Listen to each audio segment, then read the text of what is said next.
Listen, you guys look like you're ready for battle. Let's look at this line. Right now it stands at Chiefs -1.5. But one of the big storylines heading into this game is Eagles running back Saquon Barkley. Not sure you're aware of this, but he used to play on the Giants, and now it's being discussed that he may have had the greatest season by a running back in NFL history. He makes a strong case, but some others have other claims. So what we're going to do is we're going to have a 2-round snake draft between us of the most impressive running back seasons of all time. 8 picks total, and here's the order. Harry, you're going to go first since you won our season fantasy league. You won't get paid for that one. You're not going to get paid for this one either. You'll get first pick, followed by me, then Brian, then Darren again.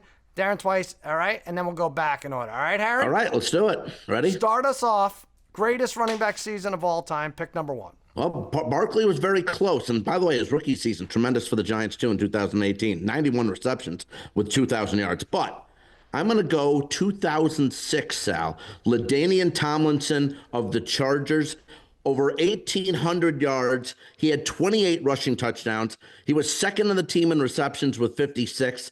He had 3 more touchdowns receiving. And by the way, he threw the ball 3 times that year. 2 of them, he had 2 passing touchdowns. He had a grand total of 33 touchdowns on the year, 1,800 yards rushing.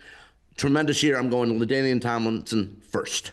Okay. I went a little different. Tomlinson was great. I feel like he was on the cover, right, of every fantasy magazine for like 3 or 4 years straight, right there. But I weighed heavily on the postseason. I wanted a great regular season. I wanted a great postseason. So I have a choice. It's between one guy, but I have a choice of seasons.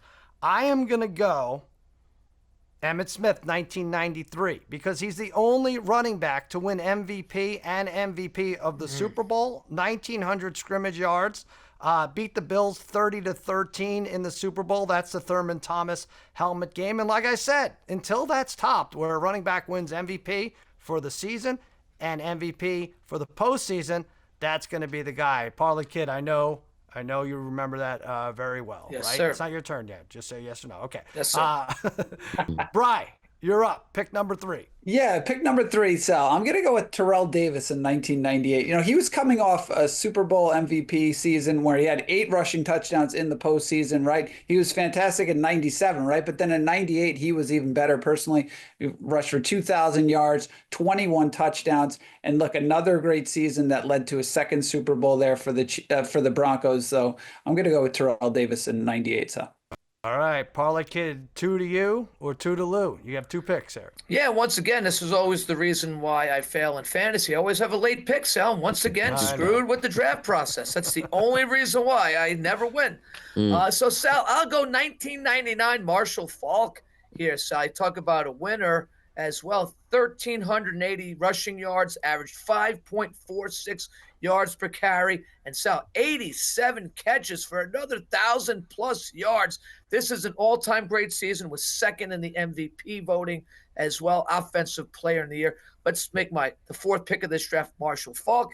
And so before you go on, very familiar with that pick. You may remember, speaking of real fantasy, I had Marshall Faulk 2 years in a row, and I renamed my team the Lucky Mother Falkers because of that. Did. I did very well. I won, and then I think I came in second in the league. But, okay, go ahead, Parlay. Yeah, I think you met the demise of Warwick Dunn in one of those games, I think. Is he your next pick?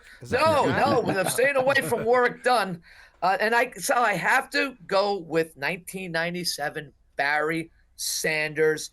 2,053 yards, 6.13 yards per carry. And get this, Sal, he was co-MVP that year as well. But Sal, after 2 games that year, he had 53 yards. In the next 14 games, 2,000 yards rushing. Yeah. Widely considered maybe the best running back ever. And I got him with the 5th pick in this draft here. What a steal for me. Pretty good. All right, so you have Faulk and Sanders. You like your team? You like your team so far? I love it. I love it. I always say that, though, in my fantasy drafts, too, and that never works out. So. All right, we'll wait for CBS to come out with the rankings. They'll grade everybody. All right, Bri, your second pick. Well, look, yeah, Marshall Faulk that Darren gave it in 2000, right? His stats were maybe even potentially better, Yep. and that led to an MVP season. But Sal, look, I feel bad not mentioning, Jim Brown because probably the greatest running back of all time. But I wanted to pick people that I've watched recently here, so I'm going to go with a slightly different one here and say Adrian Peterson in 2012, right? The guy ran for 2,000 yards after just tearing his ACL in 2011 on Christmas, which is almost impossible, right? You still see guys to this day. It still takes them 2 or 3 years to fully recover from ACL. In 8 months, the guy was back to completely normal. It's actually his best season. Had rushed for 6 yards per carry and 2,000 yards. So I'm going to go with Peterson there because it was a special year. That's a great one. And I had him on my list too. Here's a little thing to know about that. 6 weeks into the season, he had failed to reach 100 yards rushing in a game. So that makes it even more remarkable that he ended up with 2097. And he lost in the playoffs, but his quarterback was Christian Ponder. All right, wow. You guys definitely stole some from me here. You know what? This is going to be a homer pick, but I'm going to go to Emmitt Smith again, the 1995 into 96 version. Almost 1,800 yards, 25 touchdowns. Playoffs, he had 99 tough yards versus Philly, 150 yards versus Green Bay. Not spectacular in the Super Bowl versus the Steelers, but they got it done. Still helped them take home the hardware. Should have won MVP that year. The boys were 12-4. The Packers were 11-5. They gave it to Favre. So give me Emmitt Smith, 95 into 96. All right, Harry, you have the last pick. Go ahead. Everyone's logged off by now, so you're just picking. Look, I really do want to take Barkley here, but listen, I think I have to go with Eric Dickerson, 1984, 2,105 yards. Still is the record since Barkley didn't play. Played only 6. Remember, that was 16 games. Averaged 132 yards a game, 14 touchdowns, and the best of his career averaged 5.6 a carry.